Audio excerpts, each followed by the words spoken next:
A warm welcome to Disky Talk with Liolo. If you're tuning in for the very first time, I do ask please that you please subscribe and hit that notification bell. If you've been a part of this journey, I hope you thoroughly enjoy this episode. So, on today's episode, I discuss all things Orlando Pirates as I have a feature focus as we have a look at their two upcoming games.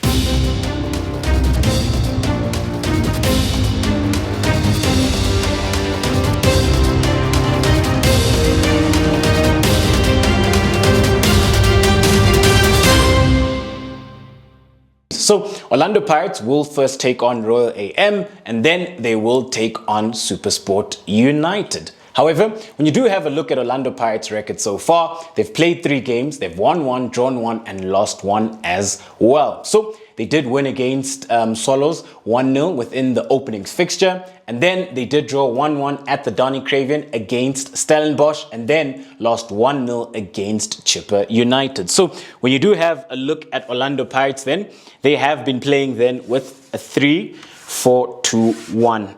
So when you do have a look at it, then in goals they've had Richard Ofori. As the left-sided centre-back, they've had Innocent Mayela, who does captain the side. They've had CBC, and then they've had Olisa Nda. However, we do also know then that they do have Tapelo Koki, who then can also slot in within the back 3. However, it has mostly been Olisa Nda, CBC, and Mayela. Moving on then right along, as the left wing back, they've had Dion Hotto. As the right wing back, they've had Monyane, who started 2 of the games so far, but we also do know that another option there is Shandu as well. But I do think that Monyane has been doing very, very well on the right hand side. Within the heart of midfield, then they've had Musele, and then they've had Munare as well. Another option that you do have then within the heart of midfield is a Miguel Tim as well. And then when you do have a look at the 2 number 10s, you've got Tim Ngozi Loch, you've got Pule there, but you can also have Dlamini there as well. And then when you do have a look at up front, they've gone mostly with Eva Nga. But you do know that they also do have Lipasa. Pepra did also start against Chipper United as well. So that is another option that they do have as well. So when you do have a look at this Orlando Pirates side and we have a look at the players who have played the most games, in goals, it's Richard Ofori, Mayela, CBC, Olisa Nda. You've had Munare, you've had Musele, you've had Hotto, you've had Loch, you've had Nga, you've had Pule there, and then you've had Monyane coming off the right-hand side. So when you look at them then and you look at how then they've been playing. So with Orlando Pirates then, they do look then to build up from deep. So Orlando Pirates then do look to build up from deep. And what they have been doing then to good effect is how then they've kept the ball. So keeping the ball hasn't been a problem for this Orlando Pirates side. They've built up very well. They've been able then to ensure that they can work the ball into midfield. And they've also created a lot of chances. So their biggest problem, I would say so far, has been up front because they've created so many chances. But Orlando Pirates then haven't been able then to put those chances away. I mean, in 3 games that they have played, Orlando Pirates then have only scored 2 goals. That is 1 against Stellenbosch and then 1 against Swallows. However, they've created so many chances. By now, one would expect Orlando Pirates to have a lot more goals with regards to the amount of chances they've created. And that creativity has often come from Tim Ngozi Loch, who's been quite key then with regards to offering them that creativity. And with Tim Ngozi Loch, we do know that he does offer you that qualitative and positional superiority with regards to how he takes the ball in between the lines and how then he also tends to drift to this right wide channel, and he's often able to deliver quality balls into the box. Even then within these tight pockets of space, he is able then to play those penetrative passes, sometimes then for his wing backs to go on and ensure that they can deliver those crosses. So he's been at the heart of things for this Orlando Pirates side, and they've created so many chances. And then when you do have a look at them, then another area where I think they've struggled a bit has been in midfield at times, they've struggled then with regards to having a player who can consistently look then to progress that ball. And the surprising thing then is that Miguel Tim hasn't started, and hasn't featured. He's come off the bench. But I do think that a better player in this regard from these deep pockets of space would be Miguel Tim, especially then when you have a look at how then he looks to ensure that he can play those progressive passes. This is a player then who does tend to look for the progressive pass. This is a player then with also a very, very good range of passing with regards to how then he can look to play different types of passes. So he can play those penetrative passes, looking then for his 2 number 10s. He can also look to stretch play. So I think this is a player then who should be brought into the side, especially considering then with his ability and how then that could also look to free up Musele a bit, because then it can allow Musele then to join in and look to creep up and also make those late runs into the box. So when you do have a look at Orlando Pirates then, that is them. That's how they have been doing, mainly creating so many chances, but they just haven't been able then to bury those chances. However, when you do look at it then, they do come up against Royal AM. Royal AM then also play a very similar system.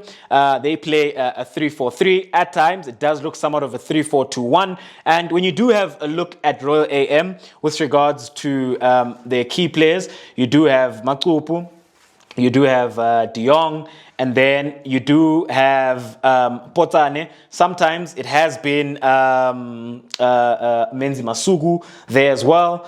So they do have different options then with regards to the other inside forward or number 10 if you want to look at it. But the man who's been doing very well then has been Andre De Jong, especially considering that he does lead the goal scoring chart. He does currently sit on 3 goals. So he's been quite a menace then with regards then to how he offers this Royal AM side that half space occupation whenever he does look to drop deep. And also then he is a threat within the box, how he finishes. So this is then a player who's proving then to be quite a complete final third asset for this Royal AM side with regards then to how he penetrates into the final third. So he does offer them goals. He is also quite a creative player in the regard that he is able to give those passes. His movement is also very good as well. And when you do then move right along, within the heart of midfield, you do have Palane. You also do have Mahlasela then, who would often play within the heart of midfield. Palane does look to offer that deep laying playmaker role. So let's just drop Orlando Pirates there and drop them deep without the ball. So you'd have Palane there. You'd then have Palane there. You'd have Mahlasela there as well, who does then play as a number 8, who is quite key then with regards to being able to progress the ball from midfield, especially then when it comes then to being able then to play within those tight pockets, especially when his forwards then do look to occupy the box. When it comes then to being able then to manipulate the ball within those tight pockets in between the lines, you've got Palane, who's got phenomenal range of passing off the left. Ndlovu has played off the left. You also do have Matlaba, who can come off the left. You've got Makhaila, who does come off the right hand side. And then their back 3, then you do then have Mangai, you've got Ricardo Nascimento, and then off the left-hand side, you've got Lingwati, and then in goals, you've got Poto, who has deputized for the injured Nyame. So that is Royal AM then with regards to how then they look to play, and their danger men obviously up front being De Jong with regards to the amount of goals he's been able to score for this Royal AM side. He's in very, very good form. You do have Makupu then, who does look to hold the ball up very well. You do then have the speed and the skill of Potane as well. Off the flanks then, you do have Mukhaila, who does look to offer the width on the right-hand side with regards to then how he does look to deliver those balls into the box. He is also a very, very quick player. On the left-hand side, then you do have Matlaba. If not Matlaba, you do have Ndlovu as well, who also then look to offer the width on the left-hand side. So coming up into this game, it will be then quite an evenly matched game, in my opinion, especially considering then how progressive and how offensive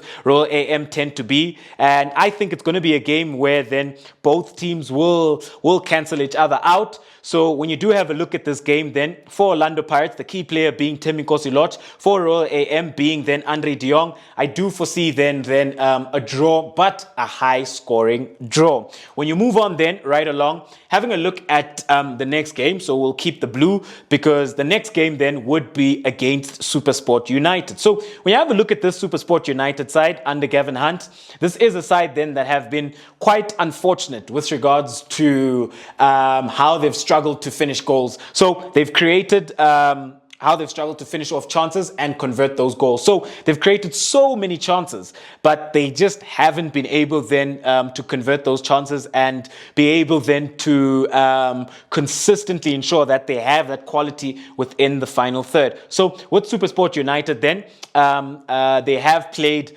with, at times, it has been somewhat of a 4-1, where then you would see they would have maybe Don looking to sit deep. So let's just have a look at a 4-1-4-1. So what you would see then from a 4-1-4-1 is pretty much that shape, where then against Chippa United, they did start with Don, then they had Weber, and then they had Magaman. But then against Amazulu, they looked to change the shape, where then they went then to a 3-4-1-2. So with that 3-4-1-2, they played with wing backs. On the right-hand side, it was Nhlapo. On the left-hand side, it was the young boy Maseko. And then up front, they had Krobla, and they also had Sibanyoni with Magaman playing as the 10. And then we have also seen that they can also then play a 4-4-2. But I would say that SuperSport United have looked really good then whenever they've had two strikers up front.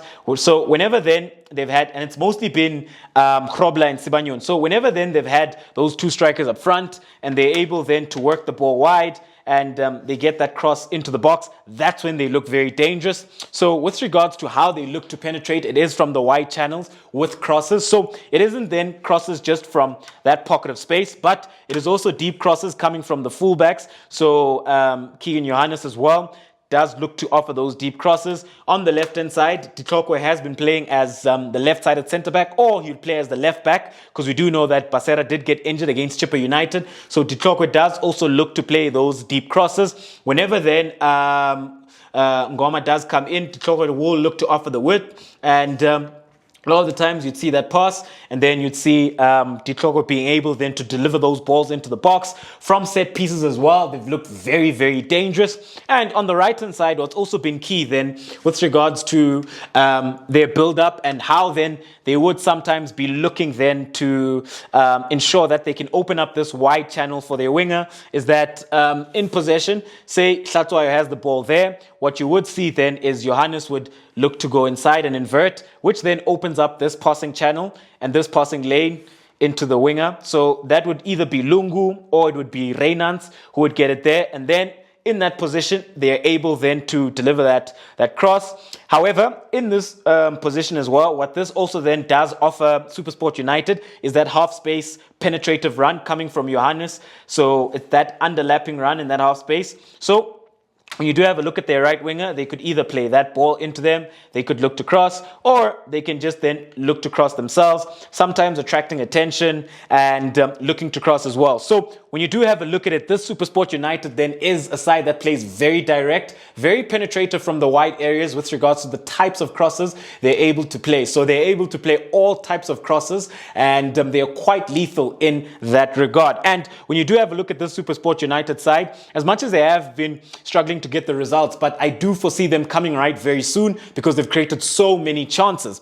However, when you do have a look at the weakness and how SuperSport United have been conceding, so they have been conceding from set pieces and they have been conceding from crosses themselves and from restarts as well. So those are the three departments where then I would say is a bit of a weakness for this SuperSport United side. Their defensive organization hasn't been as adequate when it comes to restarts and setting themselves up and being able then to ensure that they can organize themselves for crosses and for set pieces as well. So when you do look at this encounter, I also do see a high scoring encounter where then I do foresee a very, very entertaining encounter. So with this one then, I do see then SuperSport being able then to pick up their first win of the season against Orlando Pirates. However, at home, do let me know, what do you make of the two games where then they will play first against Royal AM during the week, and then they will play against SuperSport United on Sunday? What do you make then of the predictions? Because we have seen that the start of the season has provided very, very surprising results. So as much as then I've given my predictions with regards to a high scoring draw with Orlando Pirates and Royal AM, and then I've given this one to SuperSport United, hey man, things could very well be very different, because we do know then that in football we do have those surprises. However, when you do look at it then, that was Orlando Pirates, there was Royal AM, and that was also SuperSport United with regards to then how they're looking to play. And this was a feature focus on Orlando Pirates and their upcoming opponents as well. So, ladies and gentlemen, thank you very much for tuning in to yet another special episode of Diski Talk with Luyolo. Signing out.